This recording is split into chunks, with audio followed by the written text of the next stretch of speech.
Good evening, everybody. It's 5 o'clock. Welcome to the Park Inn. My name is Councillor Sean Davis. I'm leader of Telford Wrekin Council. Just before we get the meeting underway, clearly there is lots of media interest, rightly so, in this meeting.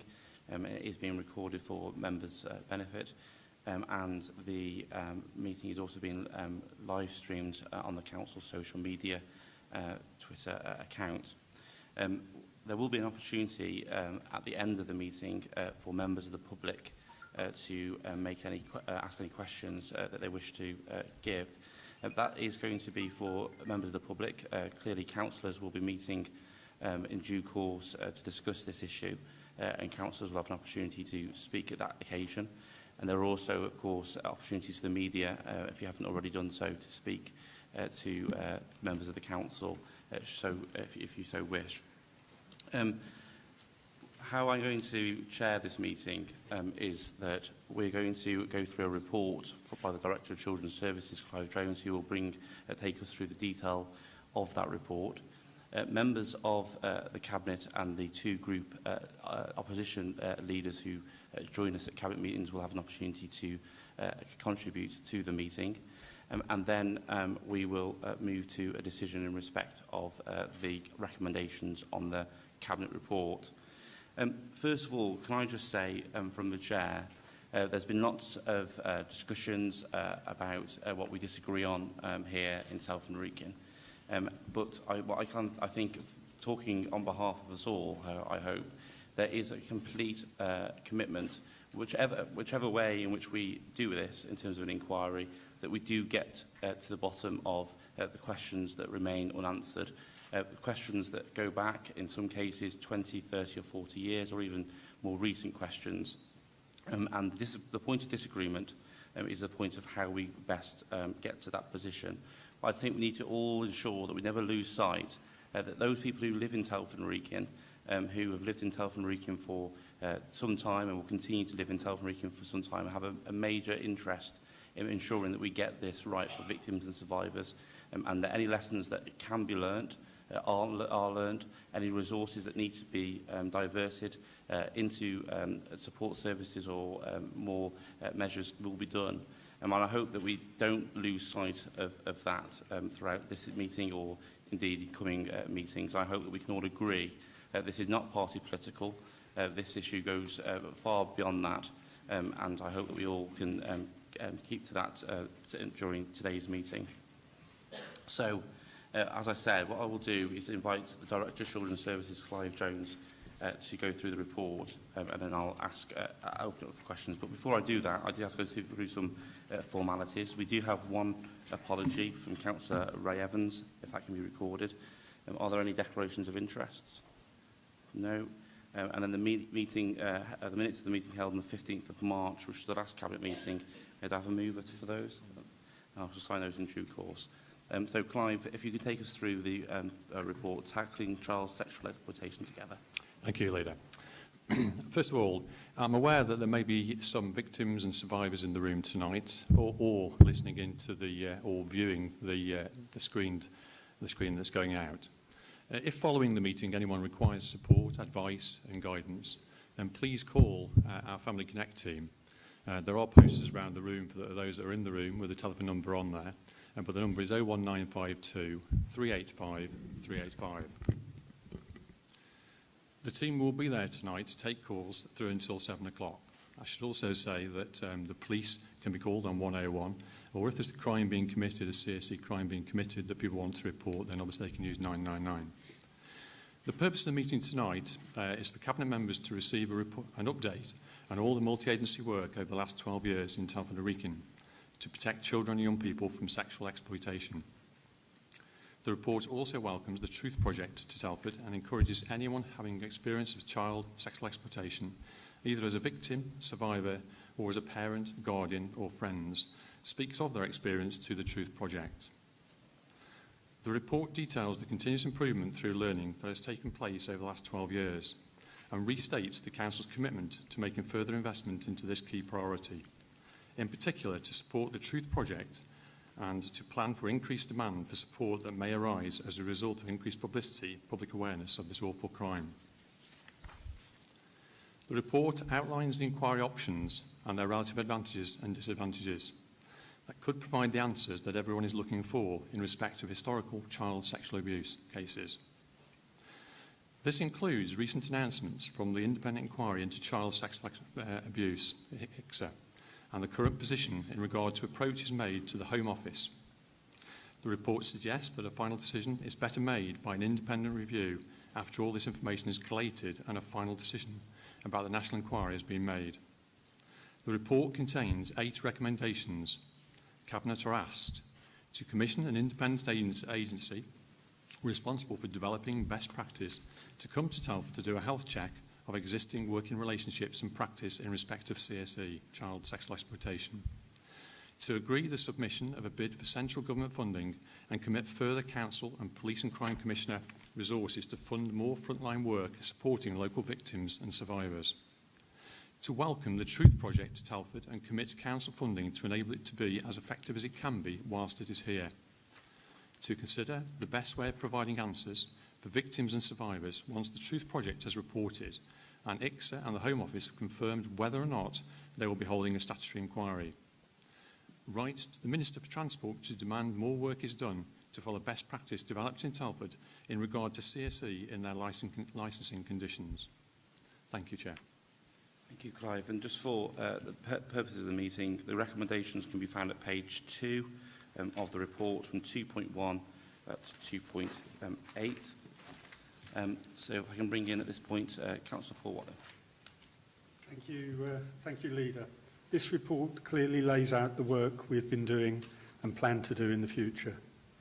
Can I start by saying that one victim of child sexual exploitation in the borough is one too many. We must listen to the victims and survivors of this vile and evil crime and continue to do everything we can to prevent this happening and to do all we can to tackle and charge the perpetrators. Those victims want their voices heard and rightly want answers. We must continue to learn from them to help partners to further improve our practice. Only a government-commissioned inquiry will be able to do this. We're pleased that Professor Jay has decided to bring the vital work with victims as part of the National Expert Independent Inquiry's Truth Project, which begins its work in Telford next month.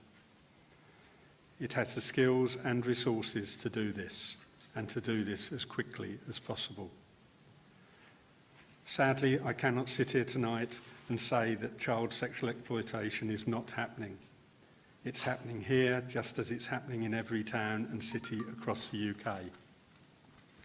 We need to talk about it, we need to take action and share what we see and hear to protect our children and to help prosecute the evil perpetrators. Many victims don't realise what is happening to them or see themselves as actual victims. The perpetrators of the abuse are often clever and manipulative. Child sexual exploitation is everyone's business. We all need to look out for our children, look out for the signs, and tell someone. I appreciate this will be no consolation to victims, but we are tackling this issue. We are making progress. Last year, we invested a further £180,000 in our Kate team. Partners are currently working with 46 young people of both sexes who are at risk of child sexual exploitation to help prevent them becoming victims of the crime. Last year, our Kate team worked with 62 girls and 6 boys aged between 13 and 18 to prevent exactly this. The police's dedicated child sexual exploitation team has, since 2016, arrested 56 people in Telford, resulting in 29 charges, with a number of these investigations still ongoing. Partners are working with young people, schools, youth clubs, hotels, pubs, clubs and taxi drivers to ensure their staff recognise the signs of child sexual exploitation and to report this so that police can act. The leader has already outlined why a council-led inquiry would not give victims and the public the answers they rightly want. A council-led inquiry would at least be half-baked with no powers to compel other organisations such as police, health, probation and the criminal justice system to take part. it risks just scratching the surface. That is why we need a full inquiry with statutory powers that this council does not have. I move the 8 recommendations on page 2 of this report, Leader. Thank you, Councillor Watling. Councillor McClements. Thank you, Leader. I welcome tonight's Cabinet meeting to discuss this very important issue. One of my other roles in the Cabinet is being the lead member on Telford Wrekin, being a white ribbon town, which is a campaign against domestic abuse of women. And anyone who knows me will know how I feel about sexual abuse and exploitation, not only of women, but even more so of children and young people, whether female or male. With all the press and media coverage that has been focused on our town recently, it's important to understand what's happened over the past 12 years on the multi-agency work to protect children and young people. And I think it's important that everyone reads the background facts to this in item 4 of the Cabinet papers, which I feel puts into context and gives a rationale why our child sex offences have increased significantly since 2014, due to the work of partners have taken to raise awareness and encourage reporting. For me and my Cabinet colleagues here tonight, it's paramount that the voice of the victims, whether historic or recent, is heard. They have to feel they are being listened to, and more importantly, that they are believed, and something can be done with this heinous crime against our children and young people. I am the ward councillor for Alston. When I was a teenager living in Alston, in my town of Wellington in the 1970s, no one understood about child sexual exploitation or was equipped to deal with it. Yes, it was going on back then, 40 years ago. At what level, I do not know, and I'm not sure anyone else knows either. But it has to be rooted out in our town, and it has to be rooted out right across the country. And I, together with my Cabinet colleagues, will do our utmost to be part of that action here in Telford. That's why I welcome the recent announcement that the Truth Project, which is one element of the independent inquiry into child sexual abuse, ICSA, that they will be coming to Telford next month. And I would encourage any victims, whether historic or recent, to come forward and have their voice heard. Now, there have been calls for a local inquiry, and I've raised my concerns about a Rotherham-style inquiry, as have many others. That inquiry was from 1997 to 2013. The big concern for me is that many of our victims are historic, going back to, as I said previously, 40 years plus, and a local non-statutory independent inquiry has no power to compel witnesses to come forward to give evidence unless they are current employees of the council. Therefore, prior to Telford and Wrekin Council being created in 1998, we could therefore not compel, say, Shropshire Council to come forward as witnesses. We could not compel the police, health agencies, GP practices and other agencies to give evidence. And under a local inquiry, this would not be under oath. For me, that's a massive, massive negative. How are we going to do justice to the victims if we are unable to demand evidence from those bodies? I think, therefore, it's important to see all the evidence at the end of the Truth Project, and hopefully it will prove the need for a statutory government-commissioned inquiry. If that is denied, then we will need to look at appointing an independent person and the option of a council-led independent inquiry, although I am still concerned that this will not give the victims the answers they deserve, especially for those historic cases going back 30, 40 years. We are not a council in denial. Yes, CSE has gone on in our town, and unfortunately still does. And I'm pleased that there is even more increased resources available to deal with this, as it's so important that we send a message to our residents that we are tackling this issue. And I therefore support the recommendation that the NWG is commissioned to work with the Kate team to undertake a health check of the existing partnership working arrangements. And as a leader says, you know, and in finishing, I can't tell you how important it is that we all work together collectively on this issue, Everyone in this room here tonight and beyond feel it's important, that we do. And I support the recommendations put forward tonight. Thank you, Leader. Thank you. Councillor Overton. Thank you, Leader. We are clear that we and partners are keen to do is to protect children and young people from sexual exploitation within the borough in accordance with the key principles of protecting people. Listening to the voices of vulnerable people and maintaining public confidence in the work that the Council undertakes. The Council and its partners encourage anyone having experience of child sexual exploitation, either as a victim, survivor, as a parent or guardian, that they speak of their experience to the Truth Project. As someone who sits on the Community Safety Partnership with its aims of working together to make a difference, CSE was identified as one of its top 3 priorities. This strategy was supported at full Council and Cabinet just a couple of months ago. And as a safety partnership, we are clear that although Ofsted had recognised our multi-agency work, the CSP intelligence shows that this continues to be a challenge and an issue of concern for our community. We are clear that tackling CSE remains a local priority across agencies, as well as the Telford Wrekin Safeguarding Children's Board and the Community Safety Partnership. Together, we are clear on the importance of ensuring that the community are part of the prevention against this type of abuse and crime.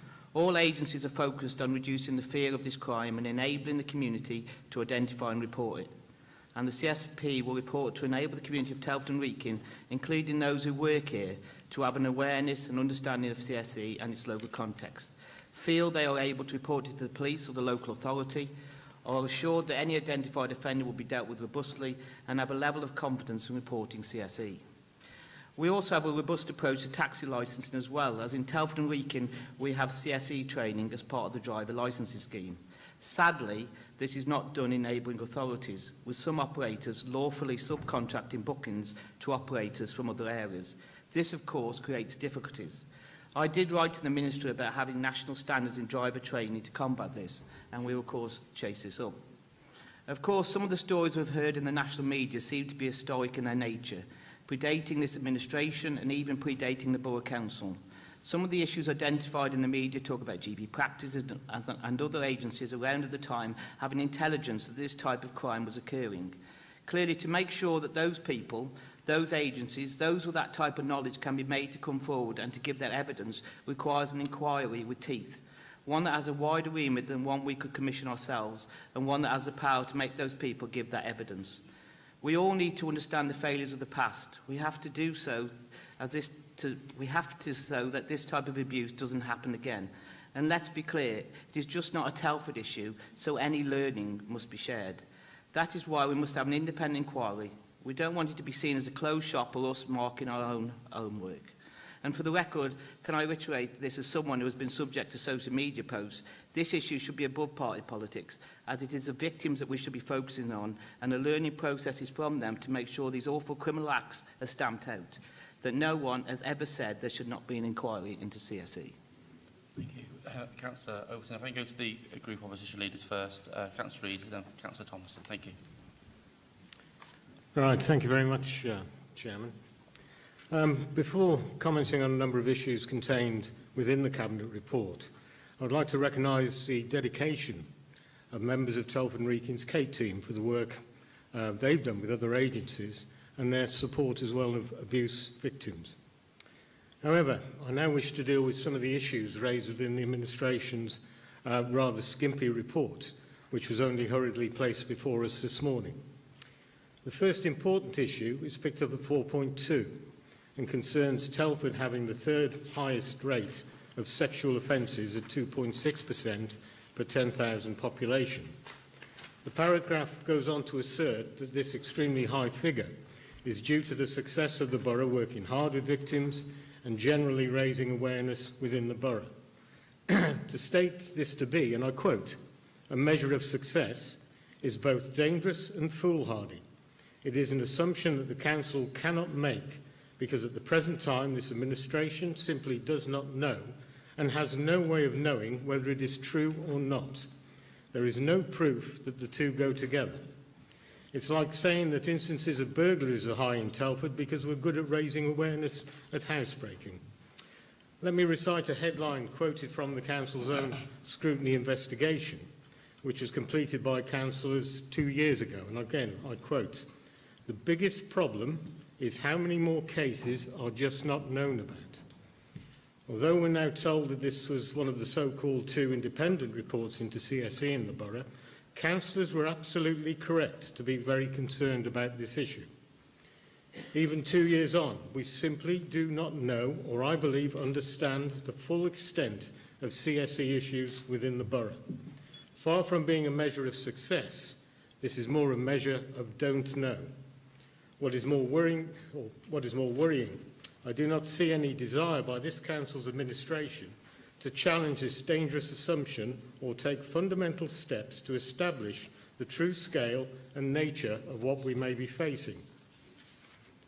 The administration's report also seems to set great store by the conditions, as we've just heard, on local taxi drivers, and will write again to the Minister of Transport to adopt our safeguarding rules nationally. I think that's a very good idea. It's something that we should have pursued following the original letter. It is right to do that for obvious reasons. However, many of our taxi drivers, as you say, are registered by Shropshire and Wolverhampton councils, and it is essential that their conditions are brought into line with ours, something which, although simple, just hasn't been done. And we need to do more as an authority to secure that. However, the main issue facing us is that of a desperate need for an inquiry. I first called for an inquiry at a full council meeting in September 2016, following the publishing of the aforementioned scrutiny report and the Ofsted report, which had assessed children's services as requires improvement. For the sake of clarity, I will reiterate what I stated at that meeting. And again, I quote, "It is the assertion from scrutiny that the biggest problem is how many more cases are just not known about, which is both very true and very worrying in equal measure. It is this key issue which, along with others, that we need to completely understand. Specific issues relating to Telford need to be fully investigated, assessed and dealt with separately, but also in tandem with Professor Jay's current independent inquiry into child sexual exploitation. Political leadership is vital at junctures such as this, and was identified as missing at Rotherham and contributed hugely towards that authority's failure to fully protect children from sexual abuse. It is for these reasons that I call for an independent inquiry to be conducted into the whole issue of CSE in Telford and Wrekin, and I look to all members of this council to support this call." As I said, that is a quote from what I said at the meeting in September 2016. We made a second call for an independent inquiry in March 2017, after my group had placed a sum of £250,000 into our fully costed alternative budget proposals to cover the cost of such an independent inquiry. Once again, this call was ignored at both finance scrutiny and by the council's current administration at that full council meeting. Now, let me be very clear. I fully welcome the eventual U-turn by this council's current administration and also the pending arrival of the J Truth Commission. The Commission will at least offer a vital opportunity for victims and survivors to share their experiences and be respectfully heard and acknowledged. This will ultimately feed into the national inquiry and help them to make better understanding of the long-term impact of abuse and help make recommendations about support needs regarding institutional instances of CSE, such as schools, children's homes, etc. However, the Truth Commission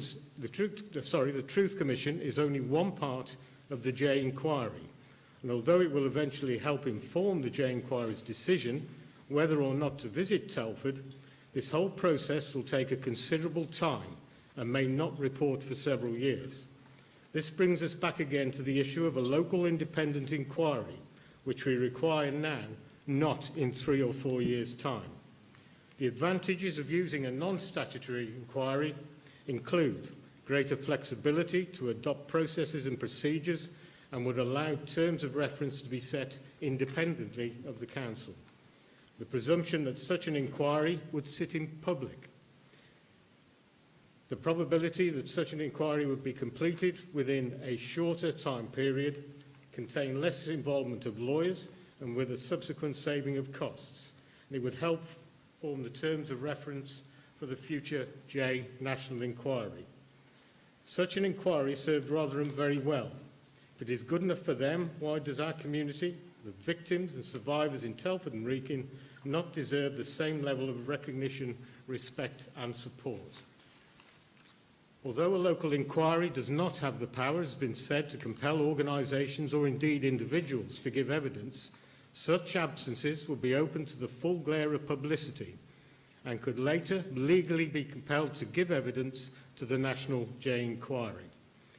The issue of ordering a local inquiry must not be one of cost, despite lurid front-page headlines at the weekend stating that, according to Telford Wrekin Council, such an inquiry would cost millions of pounds. That was an absolute lie.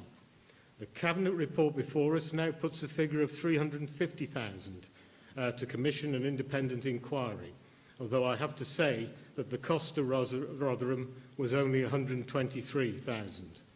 It makes our budget allocation of £250,000 look right, and at a time when its administration is spending £2 million on Telford's supposed 50th birthday party, the implications and the parallels there are there for all to see.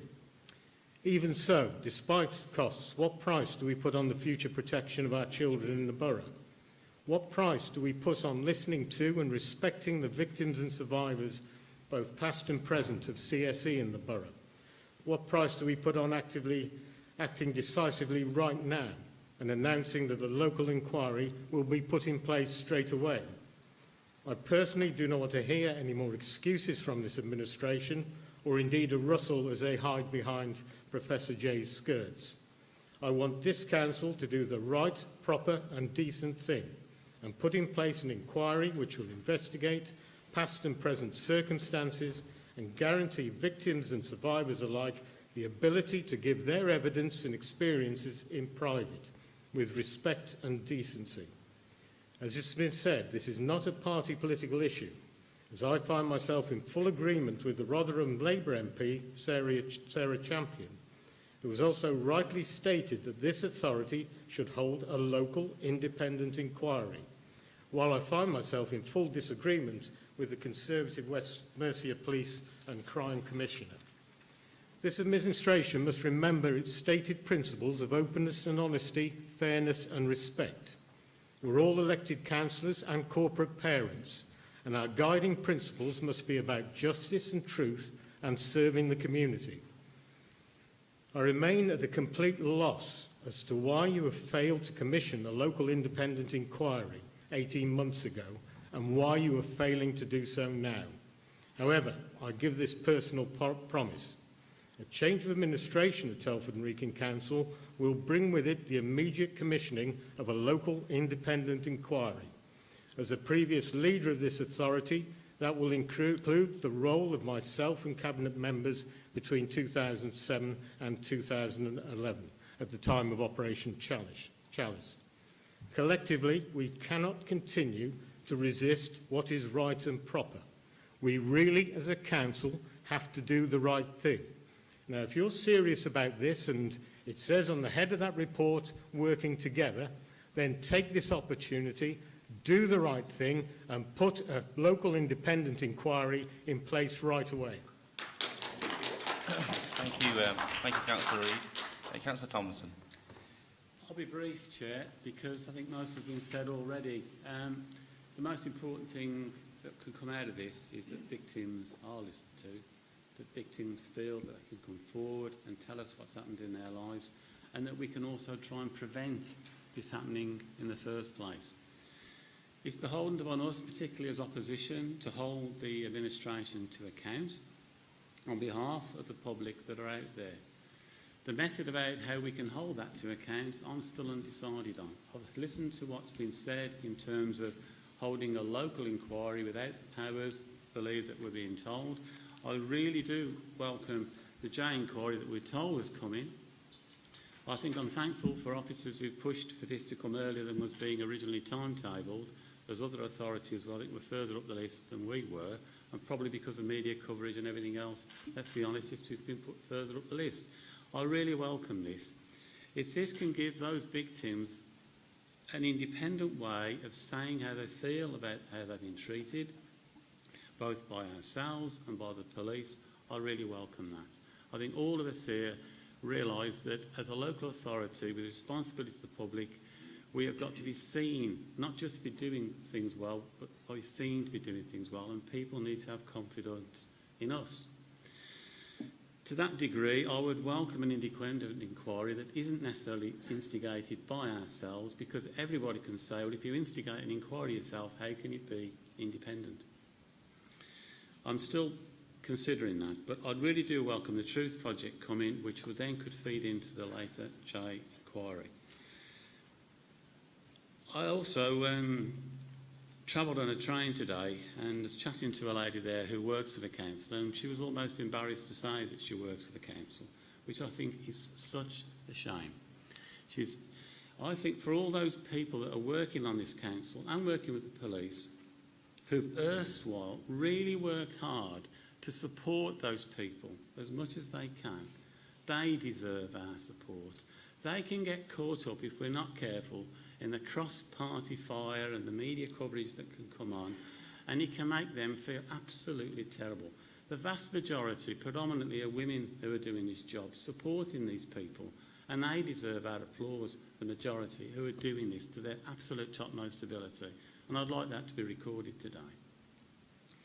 I welcome whatever comes out of this, and the most important of this is the support that's given to victims. Thank you, Chair. Thank you, Councillor Tomlinson. Councillor Shirley Reynolds. Thank you, Leader. I can only reiterate my fellow members. This administration is absolutely committed to protecting the most vulnerable, and the voices of the victims and survivors must come first. As Cabinet Member for Education, I'm passionate about protecting and educating our young people. We run a very thorough safeguarding programme in our schools. This includes the groundbreaking Team Safeguarding Voice approach, which helps children understand the indicators of child sexual exploitation. We are committed to supporting crucial crew events with all youngsters. We've ensured all school staff and others, including practitioners from the police, mental health, school nurses, local colleges, health teams and the local authority have been able to receive CSE training delivered by many different dedicated trainers. We have also trained an additional 100 new designated safeguarding leads this year. All our schools receive support and advice from the police and health professionals to help deliver specific sessions on CSE, and the NSPCC deliver assemblies to all our primary schools. The crucial crew events for our Year 6 children are excellent and allow pupils to learn the dangers of social media at a very important transition time of their lives. They are taught about internet safety, about apps and privacy settings in a very clear, easy to understand manner. All Year 6 children attend, and there are many different workshops for children, such as workshops on healthy relationships and another on child abuse signs and how to report it. We use the Tell Someone campaign, which is a dedicated website to raise awareness of CSE across West Mercia for young people. Our schools also take an active participation in the CAPE panel, which is the Children Abused Through Exploitation. It meets every week and they contribute actively to the risk assessments. In my role, I see firsthand the results of projects like Working for Marcus, which is a safe and carefully structured SSE prevention and awareness programme, which is written and run by Loudmouth Education and Training.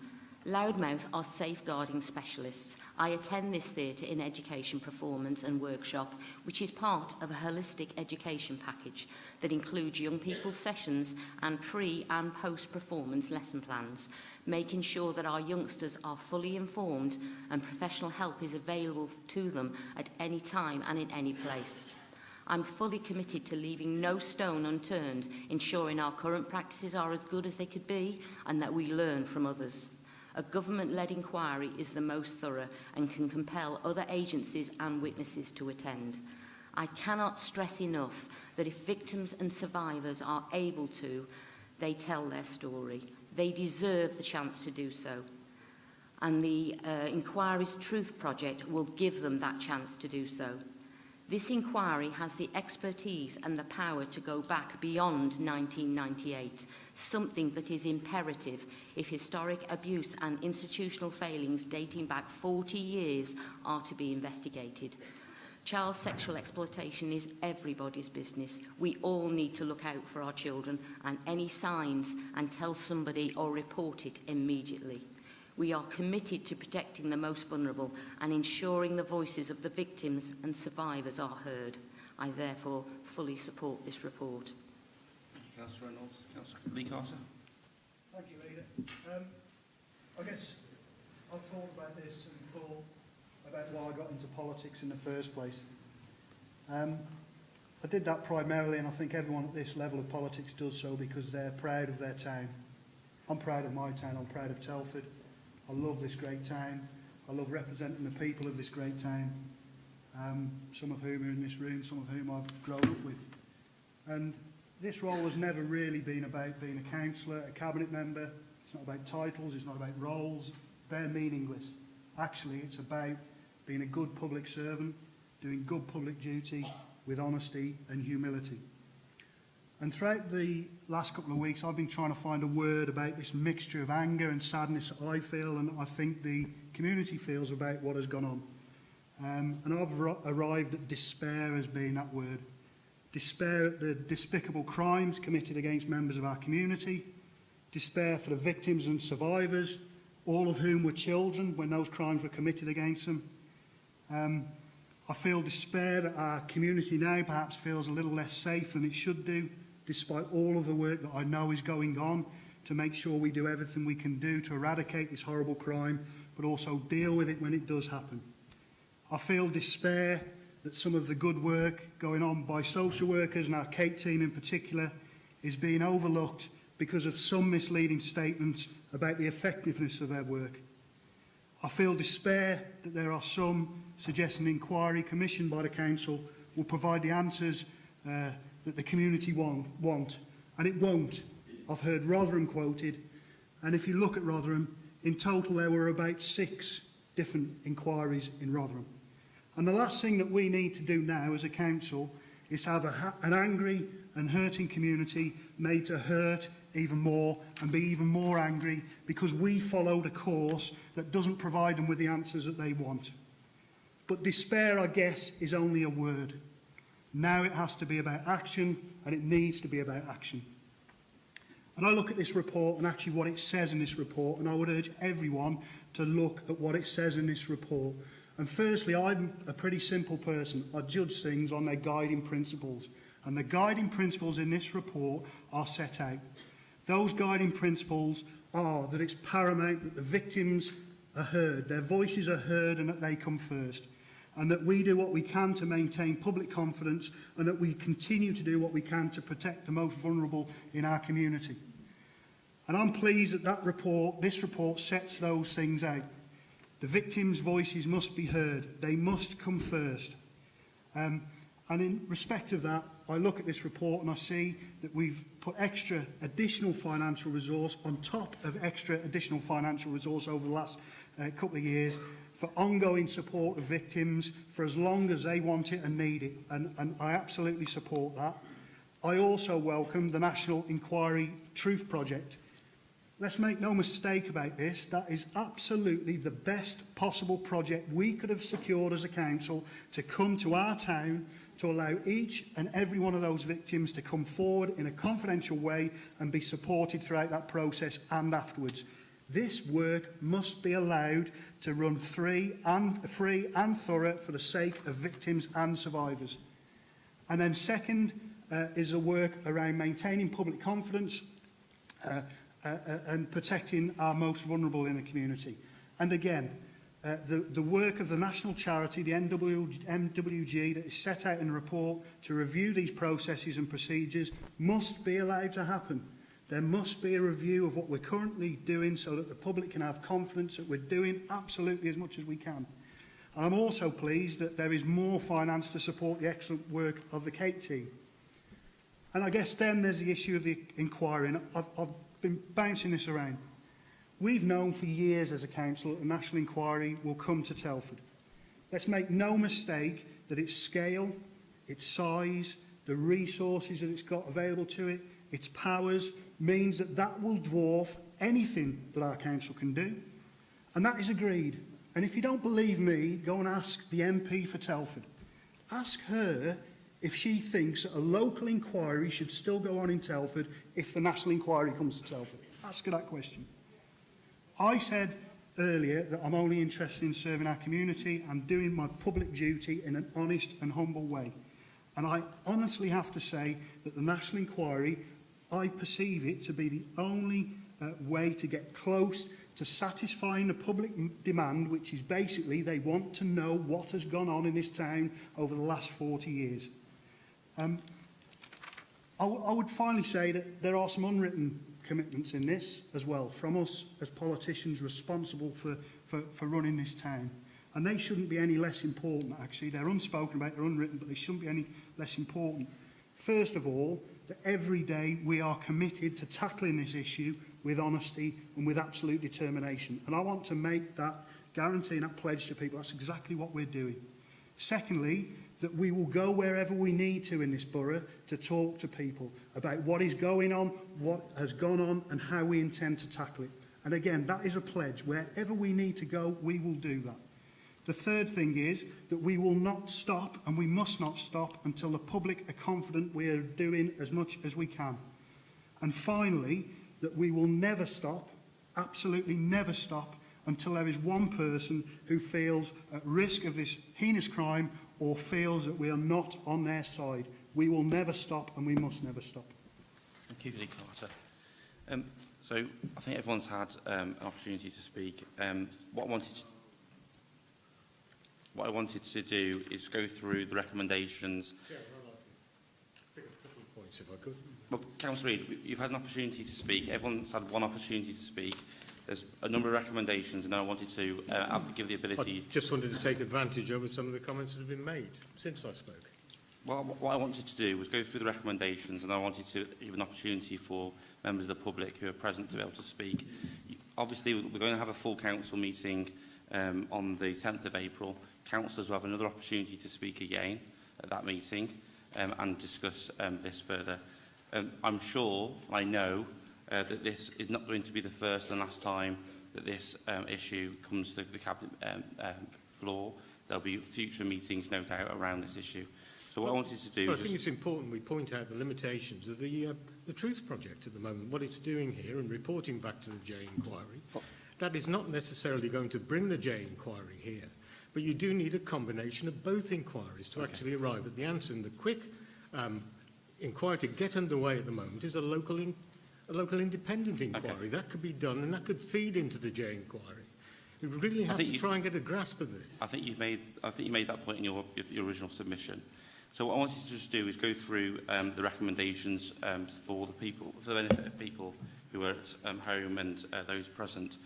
So the first recommendation, 2.1, is for the Cabinet to agree that the NWG is commissioned to work with the Kate team to undertake a health check of existing partnership working arrangements in respect of working to prevent child sexual exploitation in Telford Wrekin and support those affected by it.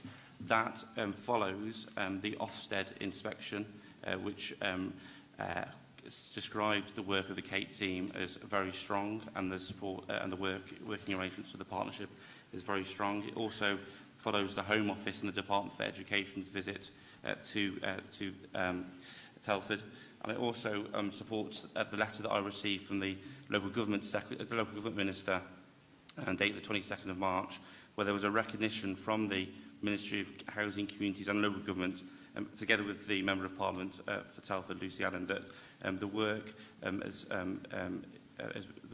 recognition of that there was good practice now in place in Telford Wrekin Council, as evidence, for example, in the 2016 Ofsted inspection of the Council's Children's Services, which singled out the Council's work in this area for praise.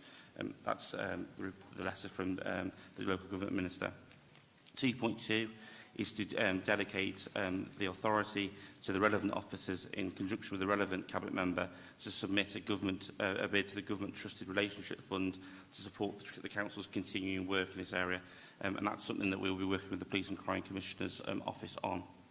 The 2.3 is for the Cabinet to agree further funding to be committed to commission partners in the voluntary sector to provide ongoing support to victims and survivors generally and those who come forward as a result of the work of the Truth Project. And this funding to be committed for an initial period of 2 years, but then reviewed after that. That will be additional support to victims and survivors on top of the support already offered in the community. 2.4 is to note and acknowledge the contribution of the Police and Crime Commissioner of an additional £70,000 for an initial period of 2 years to be match funded by Telford Wrekin Council for the investment of 2 additional Kate workers, and that to take place as quickly as possible.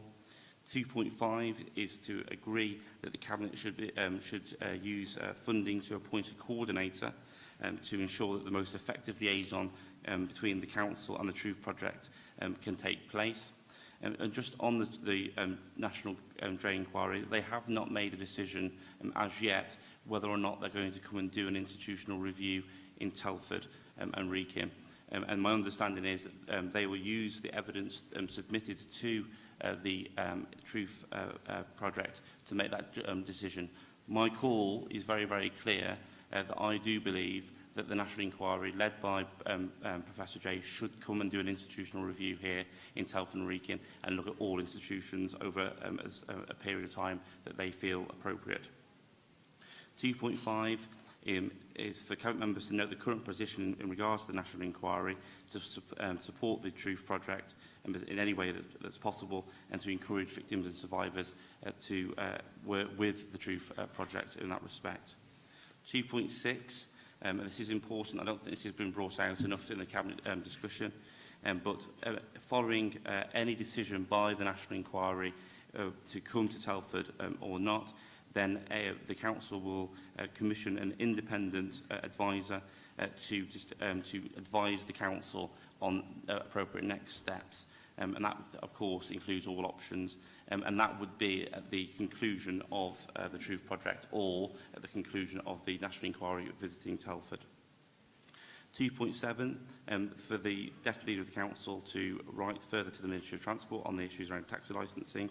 And obviously then finally for Cabinet members to confirm that this report and all the appendices be circulated to all members prior to the Council meeting on the 10th of April.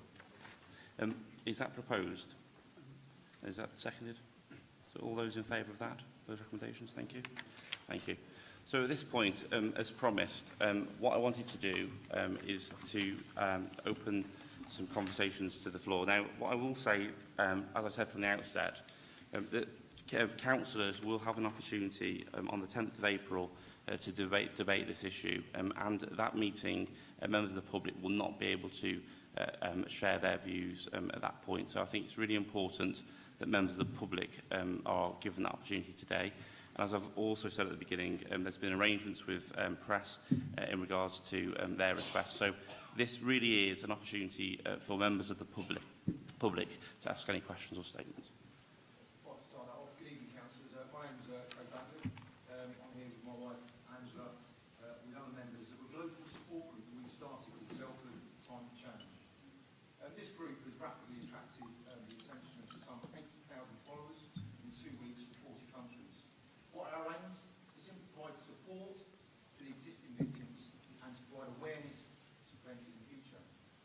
Whilst it's very interesting what you've all said tonight, and I must congratulate Councillor Reid on a very good reply, there was very little said about what's being done for the victims now. What are the assurances you can give me, first of all, to say that there are systems and processes in place to look after the victims that exist now? And if they are so good, why have we helped no fewer than 6 in the last week, half of which have threatened to take their life because no one will listen to them?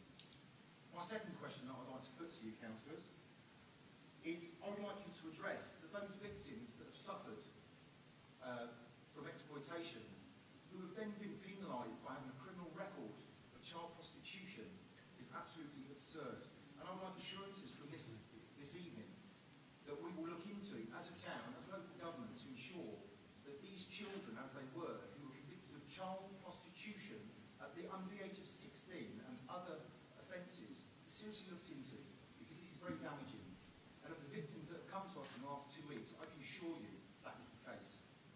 Thank you, Craig. Just on the issue of the support now, Clive, can you? Well, the support currently in place, obviously if anybody came to Family Connect or through Family Connect and they required support, counselling support, then we would refer people to Access Consultancy to provide that support. We're always keen, though, to listen, to hear the views of people, and if I was aware of the views of the 6 people that had come forward, if we do have any gaps in those services, then in terms of the way we commission services, we'd always be looking to close those gaps down. We're not aware, I mean, if you come to Family Connect at the moment, we've got a range of support we can offer, including access, as I've already mentioned. If there are any gaps, though, we're always looking to close those gaps quite quickly. And I think also, we've got we are due to come and meet you, I think, at some point in the near future to talk through some of the work you've done so far. That's right, just to confirm, to make you aware, from the victims of the process, thank you very much for that response, the word trust. So I've heard the words honesty mentioned this evening. We need to have honesty, integrity and transparency, which I know we're all trying to do collaboratively, but trust is the key element. We've had victims come to us for the first time and provided us disclosure. I'm sure you all understand what disclosure is. From 15 and 20 years ago. That's unacceptable. Why? Why haven't they gone to the local police? And why haven't they come to the local agencies? I'm sure the agencies are great, but are they really connected? They say they're Family Connect. We're volunteers. Not one night this week, of me and my volunteers who've been working tirelessly, we've gone to bed before 1 o'clock in the morning. We try to provide a stable platform on Facebook so people can feel safe to come in and voice their concerns. And they have. And some of the stories we hear are absolutely horrific. We're not getting paid a wage. We're not the corporate parents as you class yourselves as. We rely on you people to be as honest as what you're saying today, and not just because the cameras are here. Okay?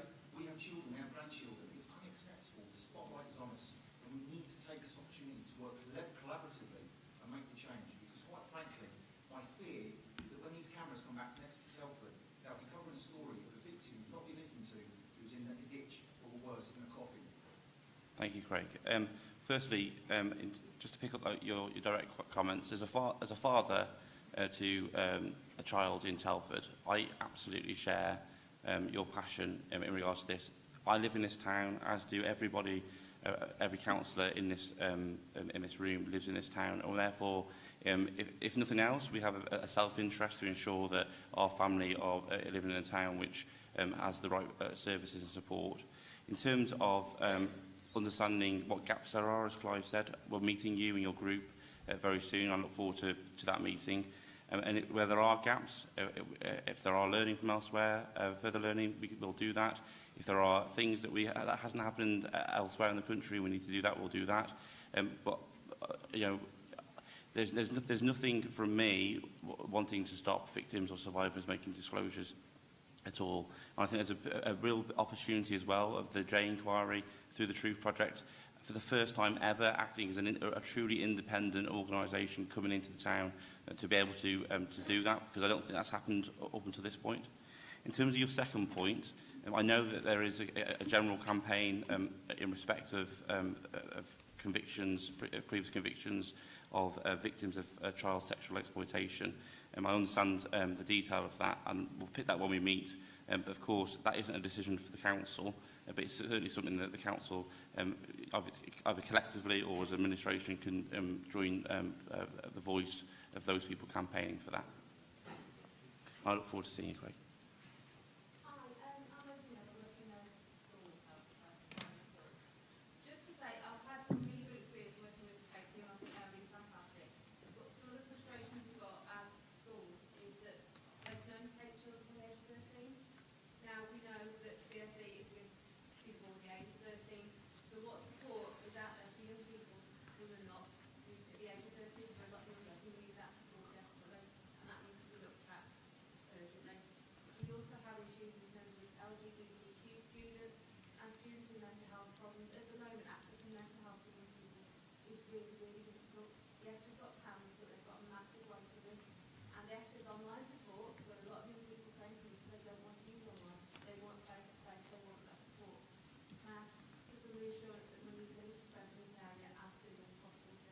Thank you. I'm sorry, I didn't catch your name. Rosie, thank you. Clive, could you pick up the points about the Kate team and under 13? Well, anybody who referred into Family Connect would receive support and the right support. In terms of the age that we use at the moment, I think what I'd prefer to do is to take the question offline and talk to Rosie after the meeting, if that's possible, just to understand a bit more about what the issue is. Okay. Paul, did you want to say something? Yeah, I wanted to pick up, Rosie. Thank you for your comments. We're working with primary schools to highlight the challenge of grooming with them, and you all know Team Safeguarding Voice. We're hoping what will happen with Team Safeguarding Voice as children go from primary school to senior school, that they will ask for a Team Safeguarding Voice in their senior schools as well. And we think it's really important that that happens. Team Safeguarding Voice is an approach that allows children to learn themselves about those issues and learn how to protect themselves about those issues. They use the NSPC in the children's, in the primary schools, they use the NSPCC PENS campaign as a starting point for that. We would want to encourage all schools to continue that, and what I would suggest is that if you're interested in that at the Priory, we would love to look at a Team Safeguarding Voice in a secondary school in Telford. That would be great. Thank you. Thank you. Fiona, I think you, if I'm not wrong, you remember the press? Yes, my name is As I said, Geraldine, sorry, as I said, there are opportunities for the press to be able to have interviews later on.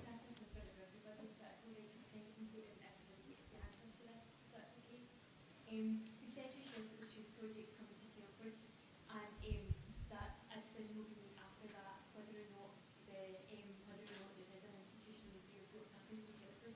The national inquiry is massive, the scope's so huge. This could take years, and how long are victims and survivors going to have to wait for answers? The point's been made about Rotherham. Rotherham had two inquiries. Rotherham had the J inquiry, and it's only after the findings of the J inquiry that the Secretary of State for Local Government commissioned the KC inquiry, which was a government-led inquiry. Why can't Telford commission their own inquiry, and then perhaps the government will see the need to commission a wider inquiry with a bigger scope? Why can't we do that now? Okay, I think it's a fair point. I think that in respect of the council, we've commissioned an inquiry which was reported in 2013, which was, well, it wasn't the council, it was the Independent Safeguarding Board. I think that in terms of the national inquiry, we need to understand from them and also the Home Office at what point they're going to make their decision in terms of coming to Telford and do a wide institutional review. My concern is that the issues that have been reported in the Daily Mirror go back pre-1998. A lot of the cases, that was before this council existed, which means that we'd have to go to Shropshire Council. A lot of the issues that you've raised rightly in the paper relates to GP surgeries and police. A council inquiry wouldn't do that. I've read the Rotherham. I'm sure that you have too. But read the Rotherham report. Of those 15 recommendations made in the Rotherham report, all 15 have been implemented at this council, and therefore any further learning, if it needs to be done, will be done here. And I'll refer to paragraph 2.6. Which is about that independent advisor. We as administration don't rule anything out in terms of an effective inquiry. My view, and for what it is worth, is that we need an inquiry that does something more than past inquiries. An inquiry that, for once and for all, gives this town the answers that it needs to look at the police, to look at the council, to look at health services, to look at GP surgeries, to look at schools, look at pharmacies, a whole range, the whole spectrum over a long period of time. Otherwise, my concern is, as Councillor Carter said in his contribution, is that we get to the end of the council inquiry and there's still frustration, there's still anger, that we still haven't got the answers that people so desperately need. I think I'm seeing you after this meeting. Okay, thank you. Yes, sir. My name's David Goose.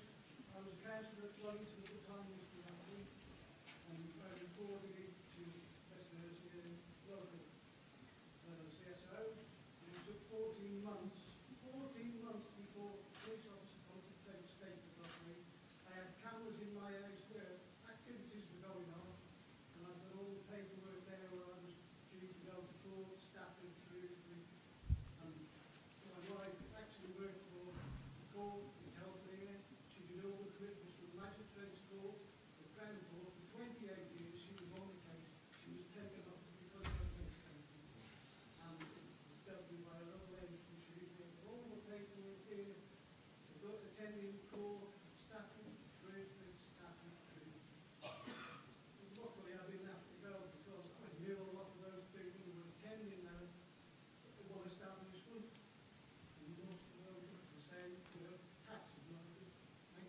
Thank you very much.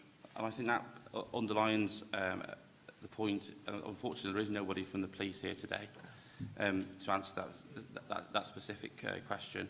But I think that raises the point that there is any report, any future report, needs to be able to have the ability to look at the police as well. A lot of the issues that have come about have been about failures in the criminal justice system, failures within the police system, and a council inquiry wouldn't, I don't believe, would have that full scope or power to be able to look into that. It may very well be we end up with a council inquiry, and only time will tell in terms of what scope and what focus that has. But your question, if you wanted me to, sir, I could. If you wanted to leave your details, I'm more than happy to pass that on to the local police, ask them to contact you back to answer the particular question. Yvonne.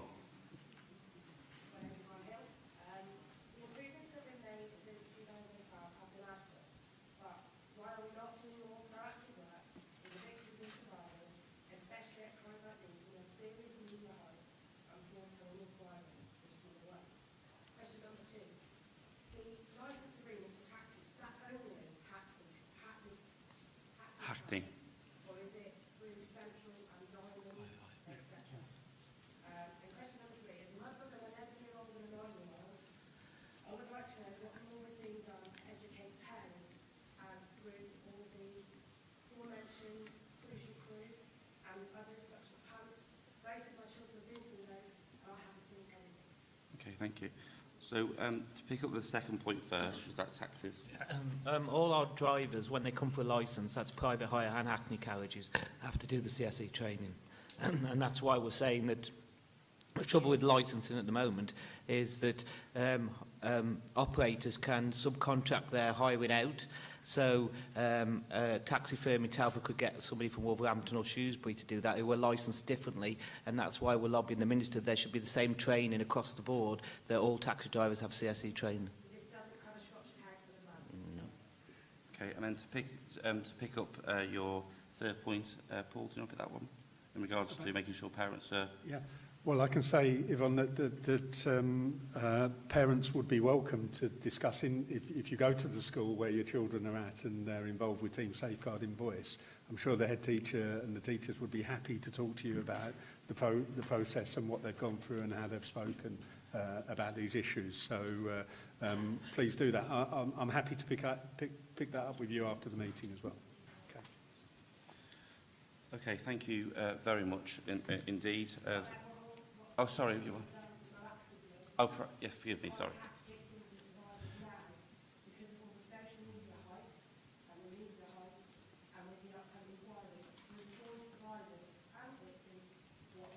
Okay, so I can pick that up probably.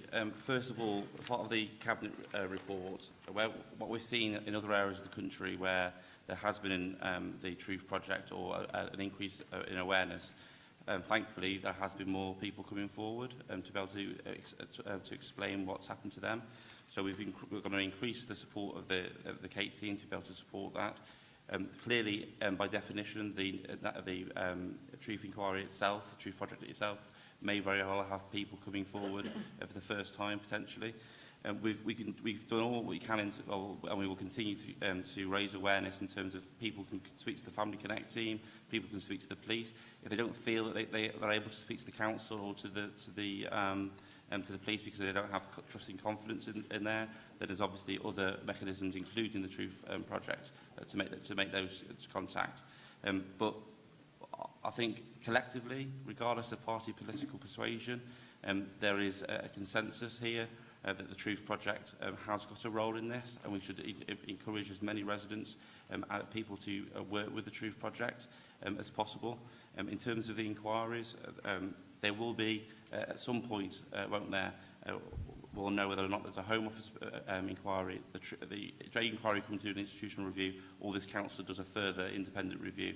At some point, that in the next couple of months, I would have thought, that decision will be made.